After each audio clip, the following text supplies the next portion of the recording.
The government has put different measures just to ensure that every student who sat for this year's KCPE exam makes it to that 100% transition to high school.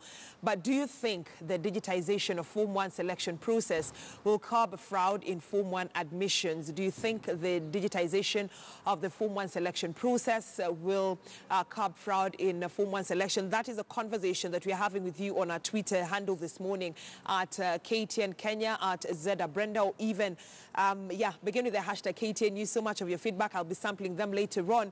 But now 31 candidates who start for the KCPE exams will gain admission into national schools.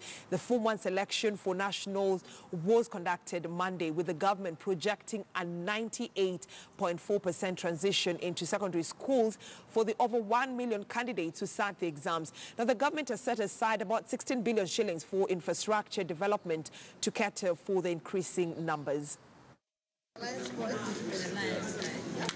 15 days after the KCPE exam results were released, the second round of anxious moments for candidates, placement into secondary schools. 1,038,000 candidates sat the exams, with the government promising to ensure a 100% transition rate into secondary school. Of the candidates, 16,000 will miss admission into secondary schools. The key objective of the 100% transition policy is to ensure improved access, improved retention, and the completion of secondary school education by all our learners. The selection process is based on merit, equity, affirmative action, and school choice. 31,000 students will get admission into the 103 national schools, 12,000 of them having scored over 400 marks.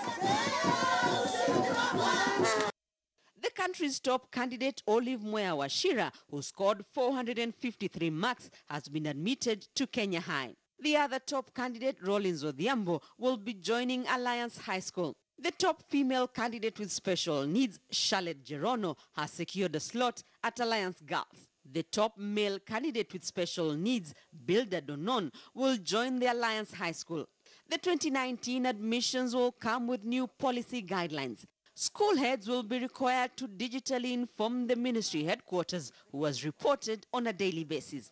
Once they report and you have cleared and you have gone through the admission process, you go and say, so-and-so has reported. And we know it in Jogo. And we'll be able to see who has not reported. In cases where students fail to take up their slots, they can only be replaced with the approval of Jogo House. So you will list that these ones did not report. We are replacing with these ones. You key them into the system and request. Then somebody will accept them. Then upload the letter. So there will be no handling of hard copies of letters. And that is not all. The ministry will keep a record of admissions into private schools, which are expected to admit 60,000 students. So that we know who was elected to go to Alliance, never went to Tabara instead. So we know that there is space. To cater for the rising numbers in its 100% transition rate, the government has set aside funds for infrastructure development in free-day secondary schools. This will provide secondary schools with access to Kenya shillings 16 billion towards infrastructure improvement.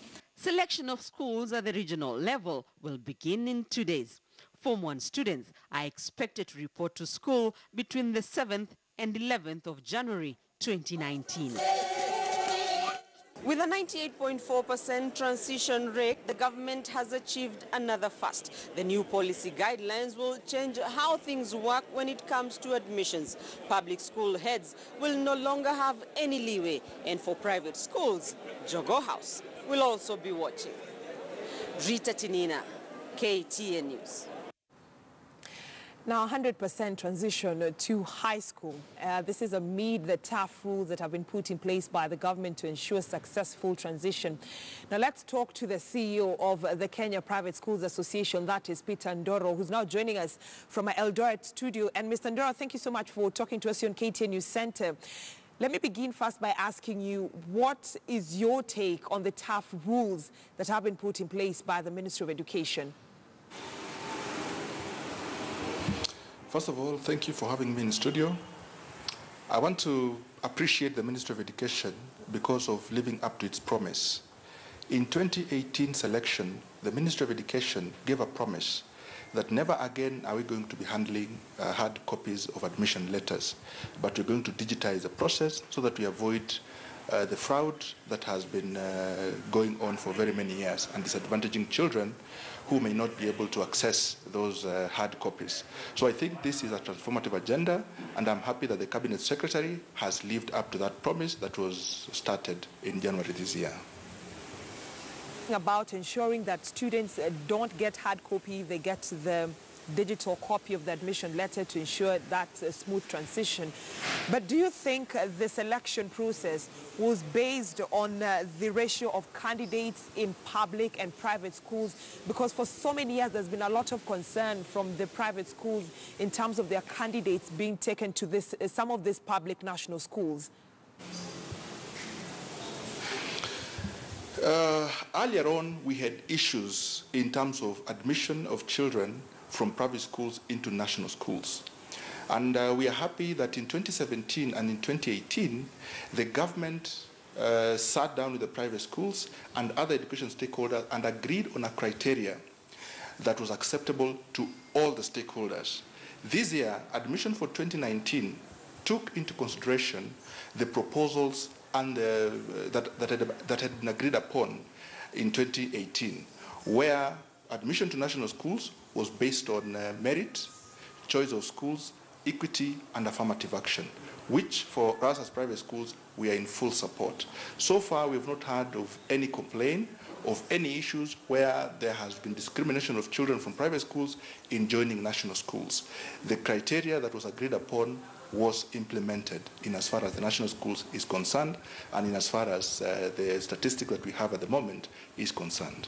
So when you're saying that students from these private schools have been catered for, are you in agreement that taking the five best candidates, the students who sat for this year's KCP exams from every sub-county to actually join national schools may not be fair because will it be fair for the best candidates, like let's say for the five best candidates from the private schools, when you talk in terms of merit? You know, when you're talking about merit, all the students who scored over 400 marks have been admitted to national schools of their choice, right? So once that was done, the Ministry of Education looked at the sub-counties across the country to ensure that at least 5 candidates, both boys and girls, are admitted to national schools. So it is not that it is only the top 5 students from each sub-county that was admitted to national schools. It was that all children who scored over 400 marks are admitted to national schools. Then after that, the Ministry of Education, through affirmative action, looks at, is there a sub-county that did not have a child with 400 marks and have not been admitted to any national school, so that they can be given the consideration. But the issue of the top 5 is not the overriding principle.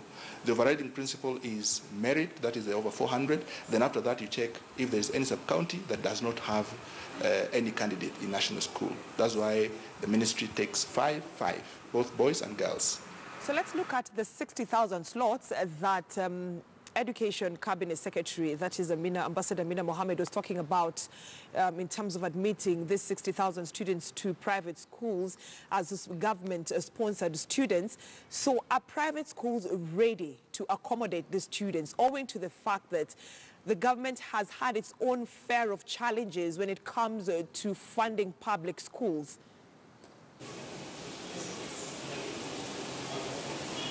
Hello? If you can hear me, Hello? Mr. Ondoro, if you can hear me, my question is about the 60,000 slots in private schools that the government is talking about to have students from public schools admitted in secondary schools. Do you think this will be workable, owing to the fact that funding the students might also be an issue? For us as private schools, we are planning to admit 72,000 children because the slots that we have, the spaces that we have in private schools at the moment, we have provided 72,000. And children who attend private schools are not guided by the fee guidelines by the Ministry of Education. And for us, we believe that it is fair to have children attend private schools because we have very good, indeed, private schools across the country. And therefore, we will not have any issue admitting 72,000 students. And this actually goes a long way in feeding into the government's resolve to ensure 100% transition. We hope that in the next few years we are going to increase that because we are encouraging private schools to expand their capacities so they can be able to admit more. And that's why we are saying, together with the government, we want to ensure 100% transition from primary to secondary. All right, now let's now talk about the tough rules that have been put in place by the government. You're saying that you support them.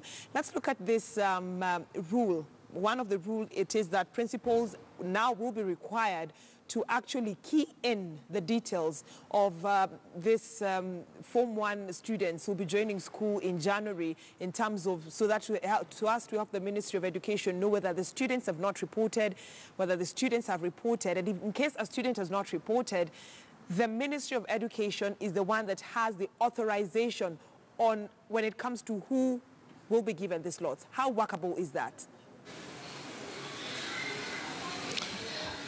That is very workable. In fact, it has been tried before, but it has not been fully enforced. And this time round, if it is fully enforced, it's going to work.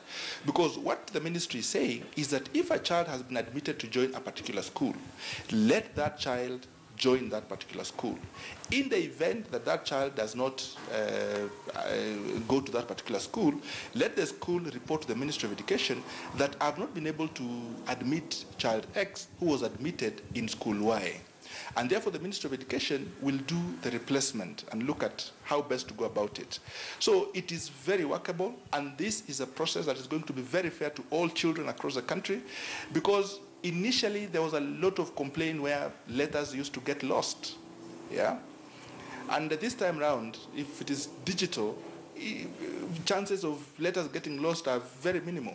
And it is going to work as long as all the head teachers, the Ministry of Education, commit themselves to ensuring that this process succeeds. It is very workable.